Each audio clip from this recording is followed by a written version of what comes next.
ಉಡುಪಿಯಲ್ಲಿ ಆರಂಭವಾಗಿ ನಂತರ ರಾಜ್ಯದಾದ್ಯಂತ ಸಂಘರ್ಷ ಸೃಷ್ಟಿಸಿದ್ದ ಹಿಜಾಬ್ ವಿವಾದಕ್ಕೆ ಸಂಬಂಧಪಟ್ಟಂತೆ ಅರ್ಜಿಯ ವಿಚಾರಣೆ ಸೋಮವಾರ ಸುಪ್ರೀಂ ಕೋರ್ಟ್ನಲ್ಲಿ ಇಂದು ಮೊದಲ ಬಾರಿಗೆ ನಡೆಯಲಿದೆ.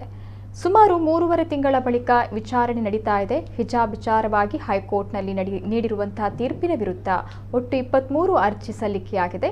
ಉಡುಪಿಯ ಬಾಲಕಿಯ ಸರ್ಕಾರಿ ಪಿಯು ಕಾಲೇಜಿನ 6 ವಿದ್ಯಾರ್ಥಿನಿಯರು ಹಿಜಾಬ್ಗೆ ತರಗತಿಯಲ್ಲಿ ನಿರ್ಬಂಧ ವಿಧಿಸಿದ ಕಾಲೇಜಿನ ನಿರ್ಧಾರವನ್ನು ಪ್ರಶ್ನಿಸಿ ಹೈಕೋರ್ಟ್ ಮೊರೆ ಹೋಗಿದ್ರು. ಈ ಕುರಿತು ವಿಚಾರಣೆ ನಡೆಸಿದ ಹೈಕೋರ್ಟ್ ಶಾಲಾ ಕಾಲೇಜಿನ ತರಗತಿಗಳಿಗೆ ಹಿಜಾಬ್ ಧರಿಸಿ ಹಾಜರಾಗುವುದನ್ನು ನಿಷೇಧಿಸಿ ಸರ್ಕಾರ ಹೊರಡಿಸಿದ್ದ ಆದೇಶವನ್ನು ಎತ್ತಿ ಹಿಡಿದಿತ್ತು. ಅಲ್ಲದೆ ಹಿಜಾಬ್ ಧಾರಣೆ ಇಸ್ಲಾಂನ ಅವಿಭಾಜ್ಯ ಅಂಗವಲ್ಲ ಅಂತ ವ್ಯಾಖ್ಯಾನಿಸಿತ್ತು. ಹೈಕೋರ್ಟ್ ತೀರ್ಪು ಪ್ರಶ್ನಿಸಿ ವಿದ್ಯಾರ್ಥಿಗಳು ಸುಪ್ರೀಂ ಕೋರ್ಟ್ ಮೊರೆ ಹೋಗಿದ್ರು. ಉಡುಪಿಯಲ್ಲಿ ಆರಂಭವಾದ ಹಿಜಾಬ್ ವಿವಾದ ರಾಜ್ಯದಾದ್ಯಂತ ಹಿಜಾಬ್ ಮತ್ತು ಕೇಸರಿ ಶಾಲು ಸಂಘರ್ಷಕ್ಕೆ ಕಾರಣವಾಗಿತ್ತು. ನಂತರ ಇದು ಜಾತ್ರೆ, ದೇವಸ್ಥಾನಗಳ ಮಳಿಗೆಗಳಿಗೂ ವಿಸ್ತರಿಸಿ ಧರ್ಮ ಸಂಘರ್ಷ ಸೃಷ್ಟಿ ಹಾಕಿತ್ತು.